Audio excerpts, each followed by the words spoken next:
Well, unlike the decor, I guess some things just don't change. Here we are in the Slaughtered Lamb pub, aka the Black Swan in Surrey. As you can see, the wall that once played host to the five-pointed star is no longer there, and there's no danger of anybody missing a dartboard that no longer exists.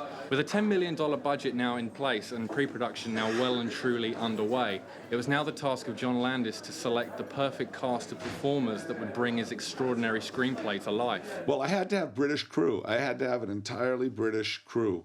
I was already kind of stretching it because they said that Griffin Dunne and David Naughton were not movie stars, which is true. They were not movie stars. And for some arbitrary reason, it was like okay to hire a movie star, but I don't know, just an American.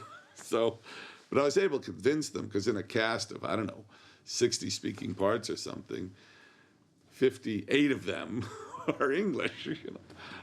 They wanted me to hire what's called North American actors. They're usually Canadians.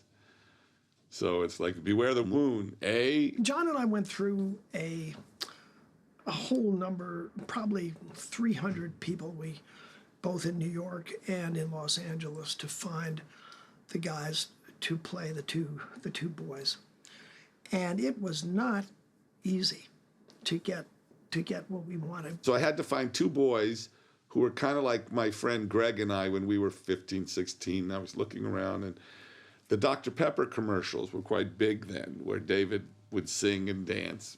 He was familiar with the commercials. It would have been one thing to have to bring a cassette with me and say, I hope you get to see these. This is what's going on right now. But at the time that he met me, it was a very, popular campaign. How that qualified me to do the role that he had in mind is another story. And I liked him on screen. I just thought, he's a likable guy. If he can do this, obviously I can get a performance out of him, and I hired him. I met John. He says, call me tomorrow.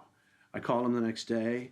He sang some little tune to me, and something to the effect that, wouldn't I like to be a werewolf too? And, I was just not really sure that he was, was he putting me on? And so he said, but now you need to get right over to meet Rick Baker. I mean, this all happened in a period of days as opposed to weeks. So you have to get right over and meet Rick and have these molds done. And I did. And the first thing Rick Baker said to me was, so you're playing? I said, I'm playing the role of David. He says, I feel sorry for you. And Griffin, I met through casting. I saw 200 people.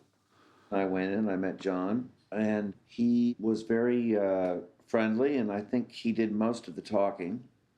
And he was just telling me all about his movie, and it's just going to be this thing. It's so exciting. It's so great. And I don't think I'd ever been talked to by a director about like his vision for the movie. I mean, I was, a kid. But he seemed very excited about it, and it sounded really great, and I wasn't quite getting the whole picture. And I went home, no reading, no nothing.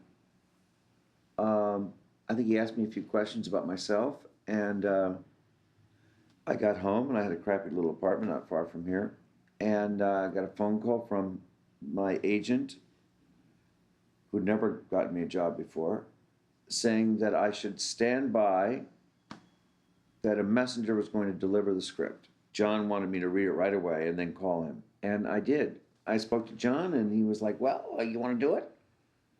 And I thought I was going to audition over the phone. And he meant, do I want to do the movie? And no audition, no nothing. And I said, sure, like this happens to me all the time. And he goes, I got one question for you, though. Before we do anything, I got to ask you a question. And this is really important. You have to tell me the truth. Oh, God, okay. He goes, are you claustrophobic? And last question on earth I expected to be asked. I thought it would be something far more intimate. And I said no, which I would have said if I was terrified of closed spaces, but in this case it was true, and I said no, and he said, great, you got the part. We were thrilled when Griffin came on board. We thought that with David Naughton, we were just couldn't have been better. They played off each other great. Say knock knock. Knock knock. Who's there? Who? Jenny I'd known for years. She lived in L.A. for quite a while and became very friendly with Deborah. John and Deborah Landis were two of the first people I met when I went to Los Angeles. I instantly enjoyed the two of them and saw a lot of them. John Landis said he sent me the screenplay when he knew he had the money to go ahead, and that it had sort of been okayed for me to play the role. And I read the script and I thought that it was a really ambitious piece. Clearly the humour was there. There were some extremely well-written roles, which was lovely because as an actor you just looked to see what the roles are like, and that was great. But there was this kind of horror factor. I'm not very good really at horror movies and understanding how they work. But I knew if anyone could make it, John Landis could. I think if the script had been sent to me by somebody else, I might have thought twice about it. Jenny Agutter and John Woodvine as the nurse and the doctor were just exceptionally good.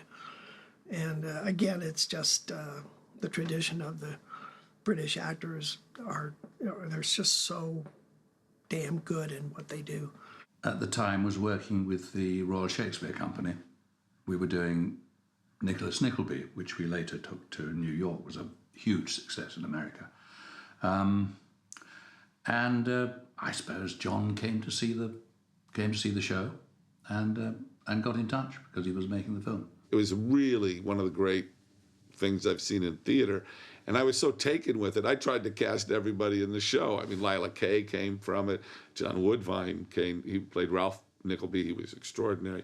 David Schofield. I was a young actor at the time, and I was, I've got to be honest and say that I was absolutely knocked out to get the gig. It was a fantastic project. It appeared to be very exciting, and I was very happy to be a part of it, yeah. I was a bit nervous, I have to say, because it was one of my first movies. So it was a little nerve-wracking, but very, very exciting.